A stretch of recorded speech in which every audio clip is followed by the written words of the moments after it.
So today we're going to make a wet felted seascape, and this is the project that you're going to be working on.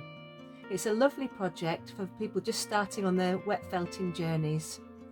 First we'll lay out the base, then using various fibres we'll create the picture before wet felting the design, and finally it will be needle felted to add detail. The video tutorial lasts for about 40 minutes and it's step by step so that you'll be able to start and stop it as you go. I really hope that you enjoy working on this picture and you're pleased with your final design. The first piece of equipment that you need is a sushi mat. Now these are widely available on the high street, and I actually got this from my local supermarket. It makes it easy to roll the felt later on, and it's a nice textured backing. I then cover this with a piece of bubble wrap with the bubbles facing upwards. Now to create the background of the felt, I use a light coloured merino wool. This one's oyster. Even for dark pictures I always start with a light colour, and it makes almost like a canvas for you to use. I use merino because it's got lovely long straight fibres. If you pull them out, they lay very, very flat, and there are so many different colours of the merino to choose from. So first we create the base, and do this by pulling out the merino fibres very, very gently and laying them horizontally on top of the sushi mat. Now if you hold the merino too tightly, you're holding the end of the fibres, it's going to be really hard to pull them. If you hold it very, very gently and pull them out gently, you get a lovely fine layer.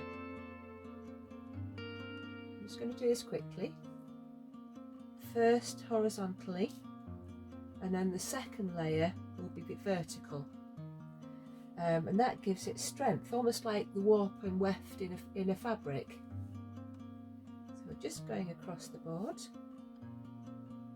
creating a nice fine layer, and for the final part I just tip it over, and then you get a better straighter edge, just like that. So nearly done the first layer. Go. It doesn't take very long, and it gets a lot easier with practice. There we are. Now we're going vertically across the board, and soon we'll have a lovely flat surface to work on with our seascape. So all the equipment that we use is very, very simple. When we spray the water, you can either use a bull browse or just a sports top water bottle. And when we've created our picture, we'll cover it with netting. And you can buy this on the local high street at the haberdashery, or you can just use an old pair of net curtains. There we are, that's done. Looking nice and flat, got a nice straight edge on it, so I'm happy with that. Now that you've laid out the base, it's time to make a start on the sky. Now, when I start the sky, I always start at the top of the picture because it's in the far distance, and work my way down to the foreground because that's where there's lots of detail. Now, if you look at a sky, it's very rare that it's just one colour. It's normally a mixture of colours, and if you look at this one, I've got pink and blue and white, and I've actually created a vapour trail going across the picture. Now, this was made using mulberry silk. I love using mulberry silk because it shrinks at a different rate to the wool, and it gives you this lovely zigzagging effect. And also it's got a little sheen to it which adds extra texture. To mix the colours of the sky, we're going to use the carding technique, and I actually use dog combs for this, which you'll learn how to use in the next stage. So here are my dog slickers, just purchased from Amazon quite reasonably. And I'll start by choosing this lovely dream blue, and this is going to be the main colour of the sky. So all you do is you just drag it across the teeth of the carder till it sticks. There we go. So I've got a nice amount on there. And I'm going to have just a little bit of this cornflower blue, but not too much because it's quite a deep colour. There's just a couple of little bits on there. You see there? And some nice lightning white. So they're all mixing up nicely. A little bit of pink. Pink always adds a bit of excitement to your picture, I think. There we go.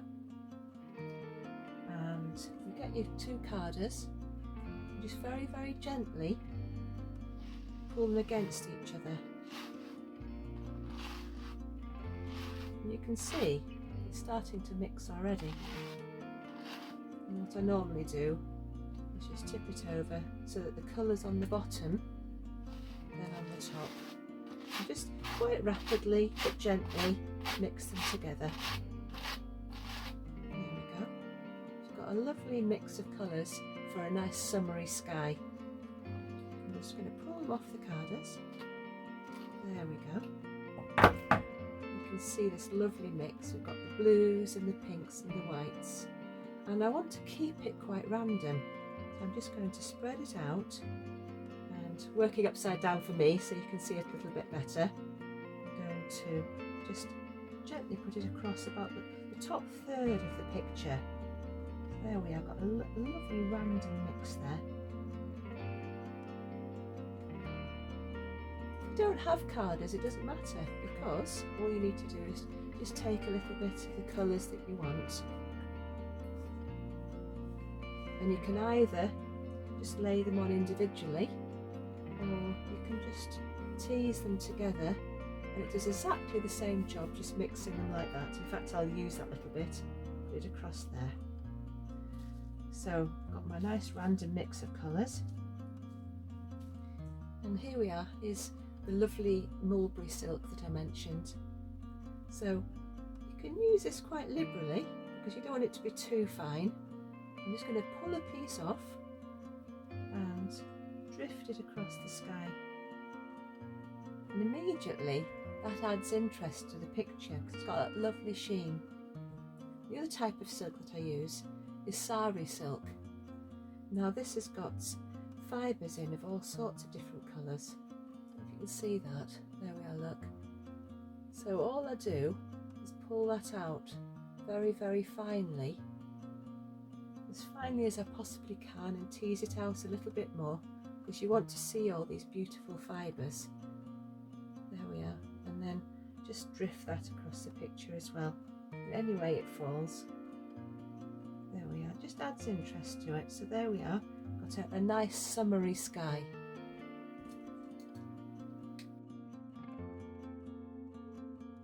Now for the sea, I've chosen a different set of colours so I can differentiate between the two layers of the picture, and I've gone for colours which are more turquoisey. Reminds me of the Caribbean or beautiful Scottish seascape. So this time I'm not going to card it because I want to sort of drift it across the picture to give the effect of waves going across. So I'm just going to very nicely start with the turquoise and drift it across the picture, just pulling out strands of fibres. There I can see we've got a bit of movement in the sea here, and I want it to be the type of sea that you just want to dive into. Yeah, it reminds me of holidays. There we go, a bit of static today, it's clinging to my fingers a little bit. There we are, got some lovely turquoise. And it doesn't matter if you overlap the sky a little bit because you don't want to see the join. There we go. So this is like the second third of the picture. There we are. Still looks quite flat at the moment though, because we've just got the one colour and we haven't used any effect fibres. There we are, that's about a third of the picture. And what I want is to start quite dark on the horizon and then go light towards the foreground here. a little bit more of the turquoise on, just to make it slightly lower. There we are. And I've got this nice colour, which again you can see it's quite different from the sky. I'm just going to put this along the top. There we go.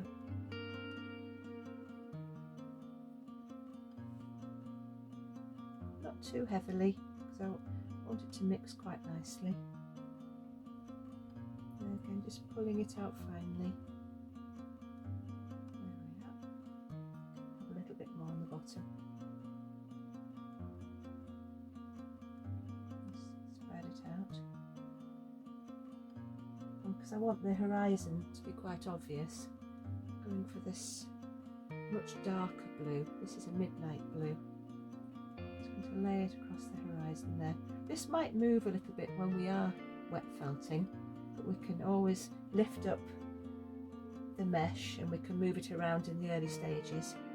So we've got that quite dark area there at the very top, you see? Just draws the eye to that horizon. There we are. Still looking flat because we haven't had any effect fibres, so I'm going to use some of my favourite again, the mulberry silk. Just twisting it a little bit so it can keep its shape, and then that just highlights that the sea's going across horizontally across the landscape. There we go. Just twisting, and this will give me that lovely zigzagging effect as well.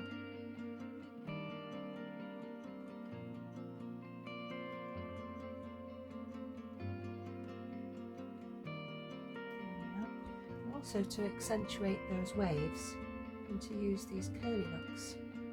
There we go. These come from Teesdale, which isn't far from here.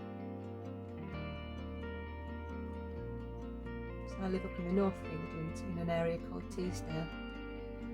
There's no sea here, but it's never too far away. Just going to cut that little bit. The seahorses. There we go. Quite random. And some just on the shoreline there. So you can see that the sea now has lots of texture in it. And later on I'm going to add a little bit of sparkle to it as well, because it'll be reflecting the sunshine.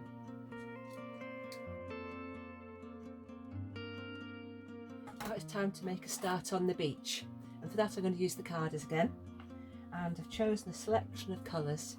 I've got the nice oyster merino that we used for the initial backing, and I've got a little bit of chocolate brown,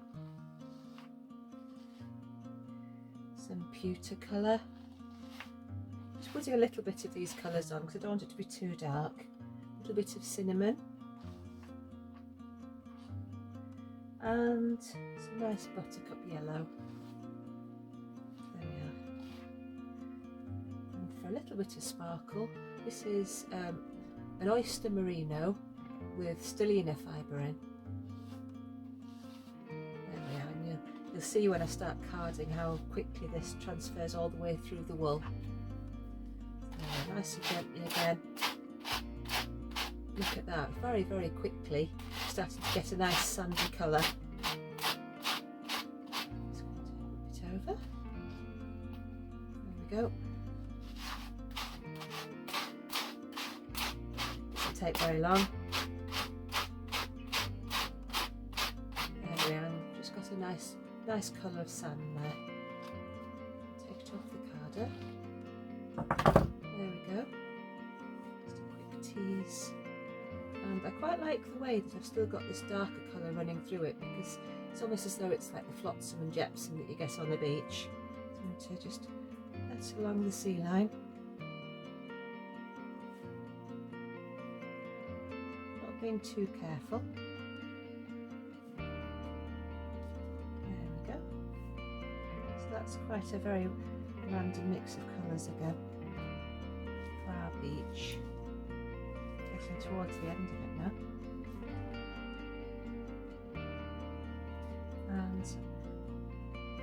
add these. These are woolen nets. So just for a little bit of texture, I'm just going to have them running along in a line as though that the sea's been up in the tide on the beach. It's left all these little bits. There we go. Also a few white ones, I think. There we are. Just gives an impression.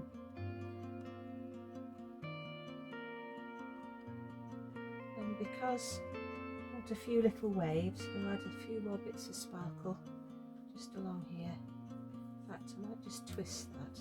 There we go. That's just a bit of foam along the sea line. There we go. Starting to look quite beach-like. And then at the very bottom, I've got a mix of all bits of wool. So we've got some lichen and some like citrusy colour, and this one's forest. So I'm just going to use a few of these colours just mixed up along the bottom. There we go. I really like the lichen colour. I think it's so nice for landscapes. And just an impression that we've got a little bit of foliage there. So our picture's really coming together. I'm going to use some more sari silk as well. So this time I've got the green sari silk. Again, just going to select some nice fibres and drift those along the bottom as well. There we go. It's nice, you've got blues and reds and all sorts in there. I like the whole mixture of colours. And then I'm going to just twist some of these colours up and put them vertically. So these are grasses that we've got coming up. So I can use some of the sari silk, some of the merino. It's just an impression of all these little black grasses blowing in the wind. Don't need too many.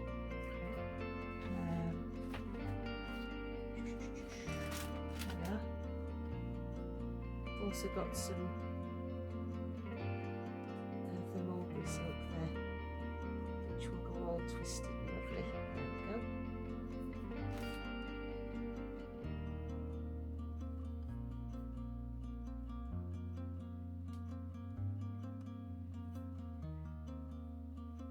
Every picture's different.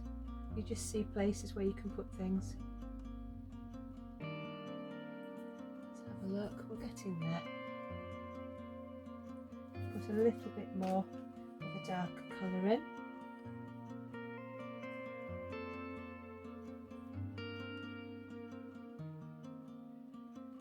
There we go. And I've got some green nets here. I'm going to scatter a few of those in the bottom as well. Just along there. If you had some curly wool, you could put curly wool in. Anything that takes your fancy, really. Oh yeah, and I'm going to put a few bits that look a little like the fluffy balls you get at the beach amongst all the foliage. There we are. Another one. You can spend a lot longer doing all the foliage. I'm just going to add a few more nets to represent little flowers. There we go. I think some orange ones would be nice as well. There we go.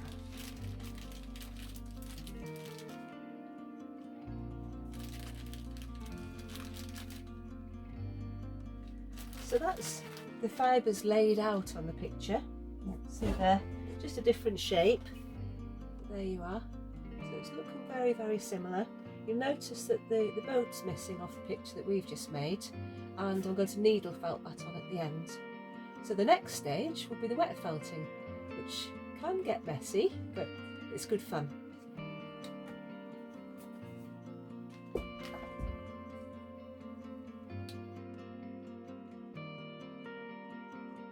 time to wet felt the picture. If I were you, I would take a photograph of your picture before it's wet felted, because it's going to change a lot. So to stop the fibres from moving around when it's being felted, I use a piece of netting. Just put it over the picture. Don't really lift it when it's dry, because all your fibres will move around. And then you can either use to wash them up liquid, which is added to your water, or if you've got sensitive hands, you can sprinkle on some grated olive oil soap, which is what I'm using. There we go.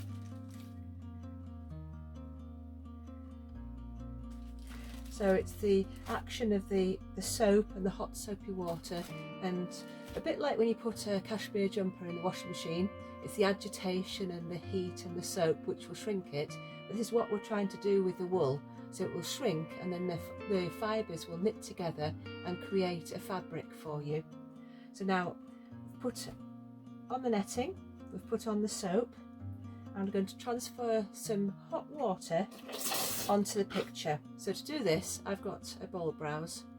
As I said, you can use a sports top water bottle if you prefer to. So a bit like a pipette, you just squeeze it in, dip it in the water, let it soak some up, and then with quite a bit of pressure, just transfer the water to your picture. Now you don't need too much, because if you do, it'll go everywhere. So now I've got the water on my picture. I might need a little bit more, but we'll see. And I'm going to use a fulling tool to rub the picture. If you don't have one, then you can use bubble wrap.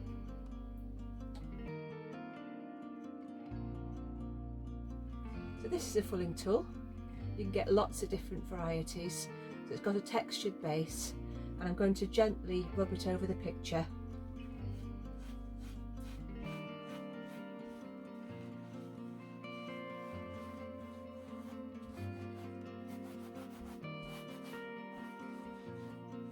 Needs a little bit more water. You can see it does, because it's raised still in places.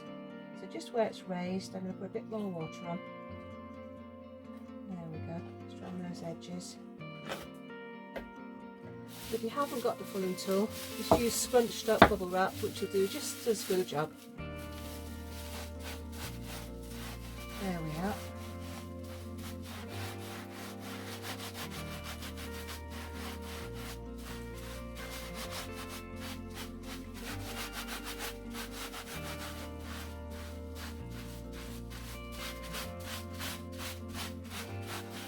Now at this point, little fibres might have come up through the netting, so I always lift it up. Just check that nothing's moved around, so I can see that my horizon has moved a little bit there. So I'm just going to pull it down, make sure that it's quite straight. Everything looks pretty much as it should do. And put the netting back over the top and continue with the tool. Just rubbing it. Now these fibres will be starting to knit together, so you can start to rub a little bit harder. Going around the edges, making sure I don't miss anything. And it's quite nice, I don't know if you can see on here, but this sari silk is really starting to make an impression on the sky. There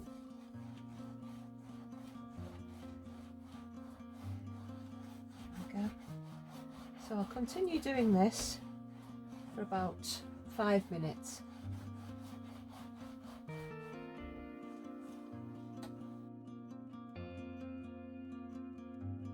Now I've finished rubbing the picture with the fulling tool, and if we lift up the netting, you can see that it's flattened out, and I can just lift it and it's starting to become a fabric, but it's not ready yet. Because if we stopped at this stage, it would disintegrate, because it's not had enough fulling. So I'm going to put the netting back over again, and this time I'm going to use a textured rolling pin. Now if you don't have one of these, just continue rubbing with the fulling tool or with the bubble wrap, and that will do the job just as well. So this is actually a massage roller, and I found that these are brilliant for felting. It felts the wool really quickly. So whichever way that you roll the felt, that's the way that it will shrink. So we're going to roll in all directions, putting on quite a bit of pressure. You can see the picture underneath, it's starting to look nice. So turn the picture around, keep rolling. So hopefully all those little woolen neps will start to stick. There we are.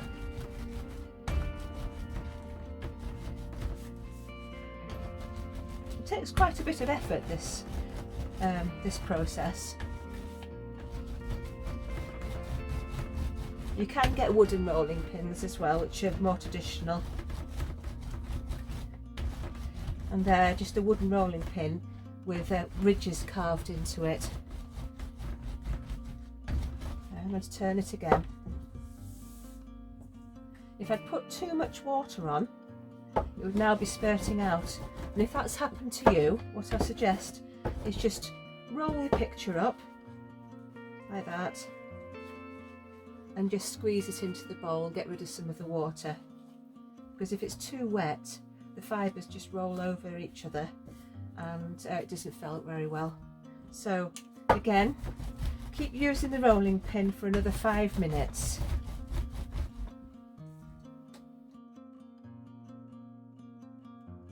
Now I've finished rolling and we're nearly at the final stage of wet felting.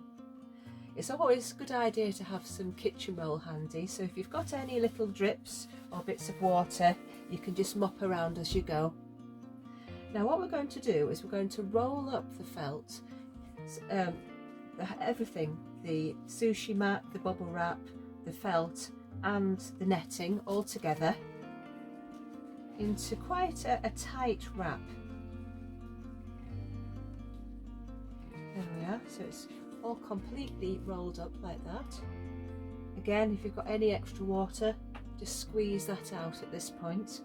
And I'm going to get a hand towel and lay it out, because we're going to roll the felt inside the hand towel. There we are, so I'm just going to put it in the middle, turn it over. This is a towel I normally use. It's a good size for small pieces of work. Roll it up. And now, without burning off calories, I'm going to give it 50 rolls with quite a lot of pressure. So 1, 2, 3, 4, 5, 6, 7, 8, all the way to 50. And when that's finished, you open it out again, open out your felt, there it is. Double check that there aren't any little creases in there, because you don't want the creases to stay in the felt. So just take the netting off, give it a little pull, and then you're going to turn it 90 degrees. I normally go clockwise. So I'm going to turn it a quarter turn.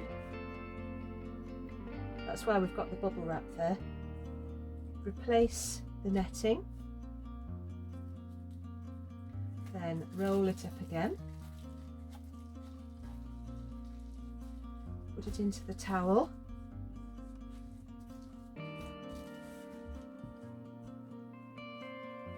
And roll it another 50 times. That's 1, 2, 3, 4, 5, 6, 7, 8, all the way to 50.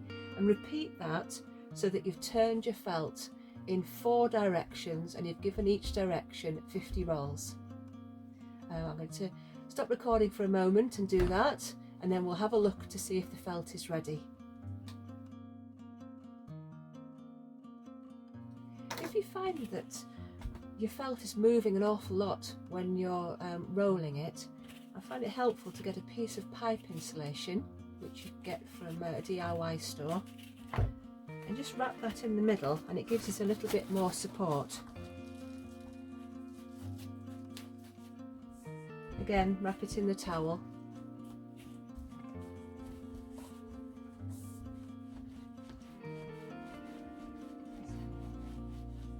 That's That's an awful lot easier.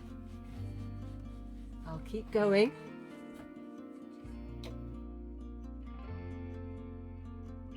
Right, now I've finished rolling. Let's see what it's doing. Ah, there we are. So we've got this is now felted, and you can see that it's a nice regular shape. You can pull it around a little bit at this point just to square it off a little bit. There we are.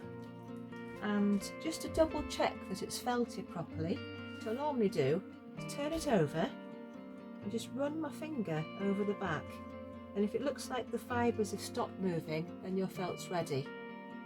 So what you need to do now is take this to a sink and rinse it in cold water. Then what I normally do is put it in the bottom of the sink, pour boiling hot water over the top,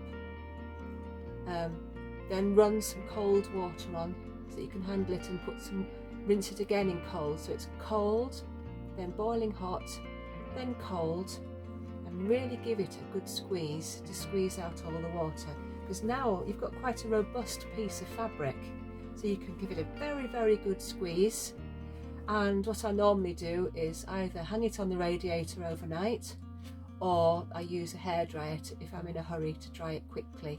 So that's the next stage you need to go off and do, and I'll be back to you in a few moments.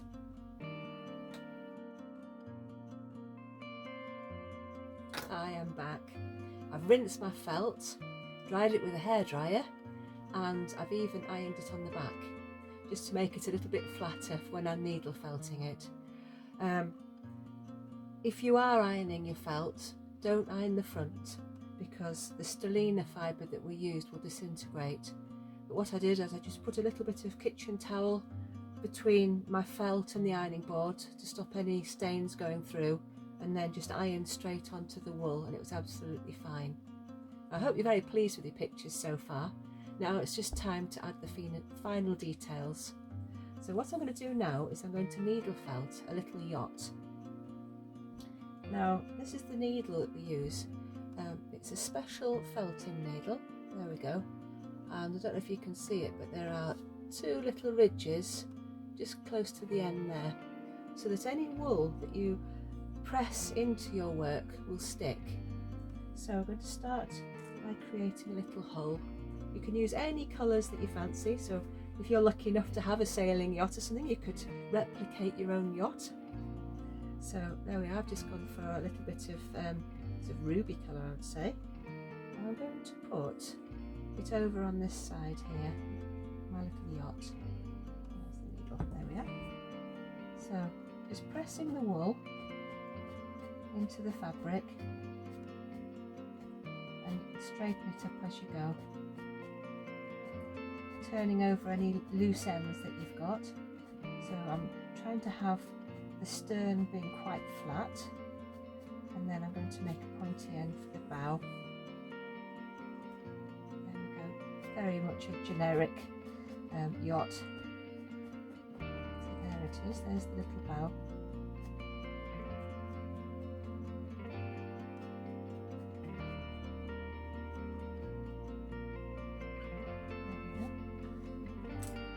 If you know, I'll find some, there we are. Got some mocha coloured wool, that's going to be for its mast. So I've just rolled it up with my fingers to make a yarn and placing it onto the picture. There we are. So my mast is actually going up and over the horizon, so it gives depth to your picture.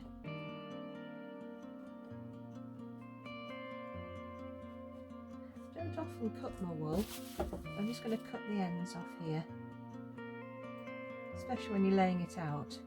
There we go. I don't know if you can see there. So there's the hull and the little mast.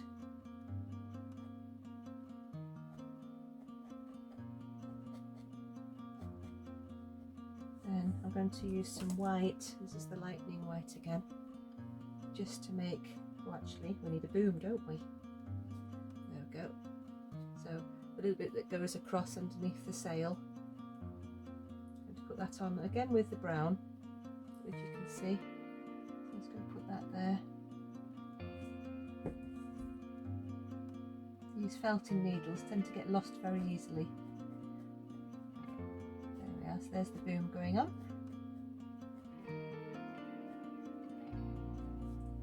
There's the little boom. And now for the sail. So just a little triangular sail there.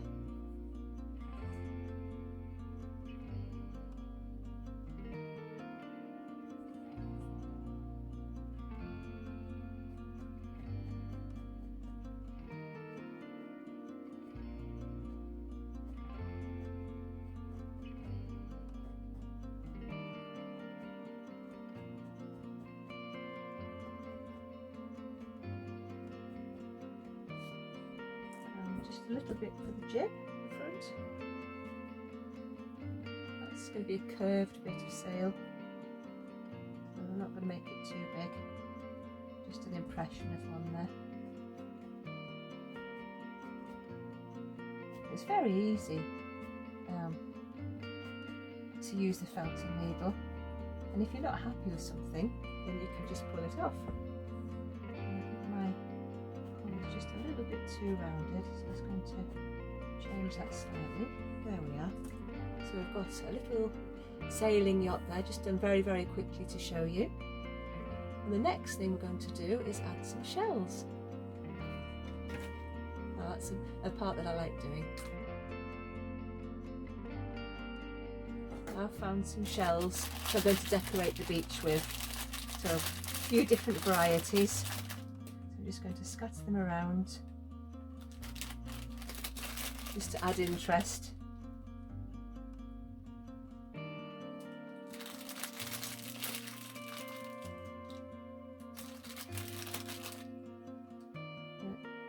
So I'm going to use a glue gun to stick these. If you don't have a glue gun, any craft glue will be fine. So there we are, there's my little collection of shells to put on the beach. Don't really like that big one there, so I'm going to change it to something else, like that darker one. There we are, it's nice stripy shell. And a last little one just down there.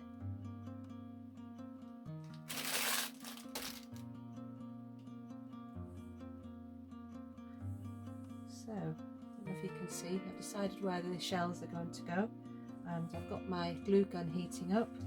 I'm just going to glue them very quickly.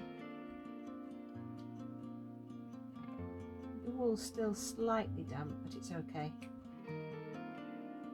I recently did some work where we were using pebbles and crystals, and that looked really nice. There we are.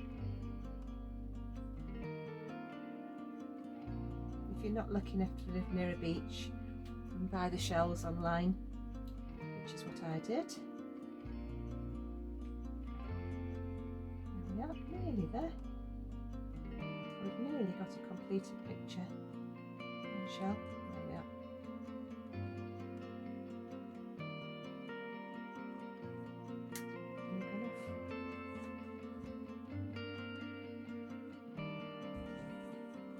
There's a completed picture. So as I said, you can put some driftwood across the top, or you can frame it. A box frame would be nice with this one. And I hope you'll be very proud of your picture. This is quite a generic picture just to show you how to do the wet felting, but then you can move on to larger landscapes and follow photographs and really make them quite realistic. If you go on my website, which is www.teesdalefelt.co.uk, you can see examples of my work, and also on there I'm going to be putting a pack up for sale with just the materials to make this, and that's also available through Teesdale Felt on Etsy. I hope you find that useful, and thank you for watching.